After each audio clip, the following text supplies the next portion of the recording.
Being still, sitting in solitude, embracing your authentic self.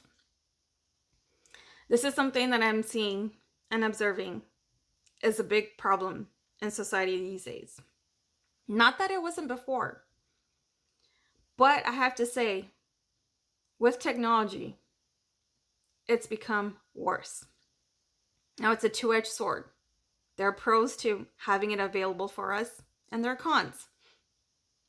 Social media has been a prime example of what can go wrong with society. While it keeps us connected with others and helps us find like-minded individuals, it also enables toxic narcissist behavior.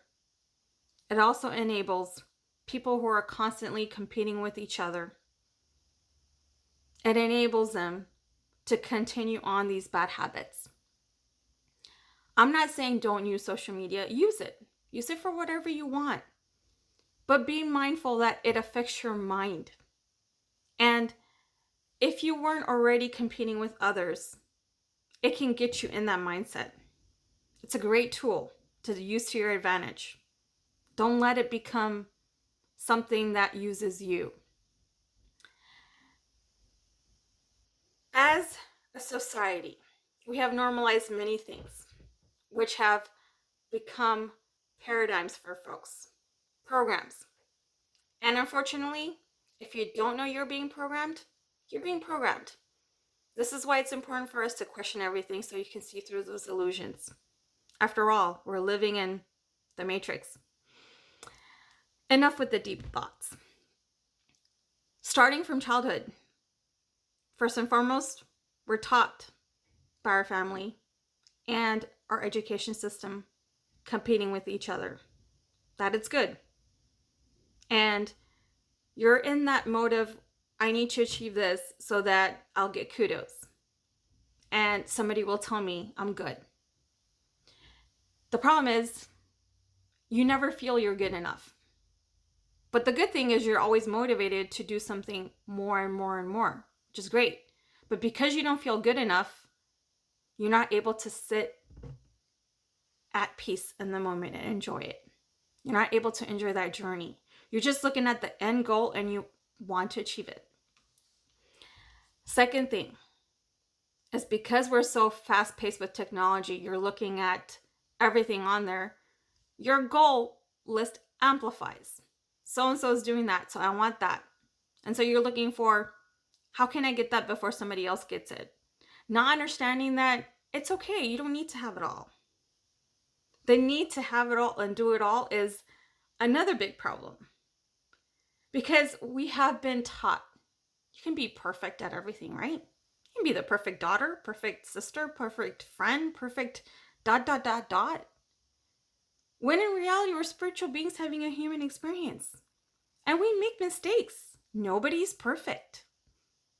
And the problem is, when there's situations where things don't go our way, it's happening for us to learn, to be in alignment with who we really are.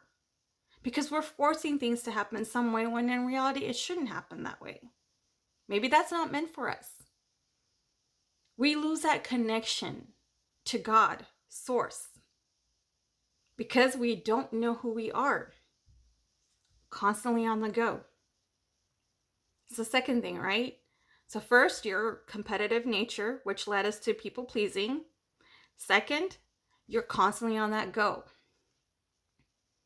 And third is that we as a society have made it so normal that if somebody does something different than us, they are completely outcasted. I'll say this as a black sheep. I've triggered many people in my life, starting from childhood. Some was their things that they needed to heal. Some were lessons for me. Ask my kids. They have seen me through my highs, my ups, my downs, my lows, everything. But I'm not saying I'm perfect. I make mistakes. I'm learning to be better. And I learn not to take things at face value. Because when you look at something, let's just say you find a video or you see a picture and everybody's happy. That was a snapshot for a moment in time. Because you say smile, so everybody puts on that smile. But the trick is to understand what's actually happening behind the scenes. Now, as somebody who is an empath and a black sheep, I see through it all. I'm not expecting others to see through the lies, as I've learned over the course of the years where I've been trying to tell people, wake up. That was the wrong approach. People will see things when they're ready, when they've gone through their experiences, when they've learned their lessons, just as I have gone through those. And as a reminder, everybody has a different path. No two people have the same. It doesn't matter how old you are. It doesn't matter where you grew up. Two people can be in the same household, yet have a different outlook on life. Their perspectives, their behavior, their attitude, their mindset, the way they see things, their emotions, how they process them or not, makes the biggest difference of all.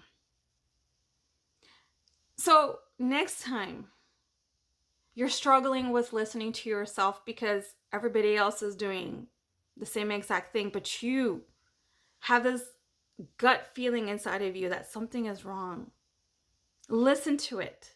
Gut feelings are guides from your future higher self telling you something is wrong. That is your God's gift. Whether you want to call it Brahma, Krishna, Christ, etc., they're telling you what's good for you or not. And that allows you to be authentic to yourself, living in Dharma and passion and purpose.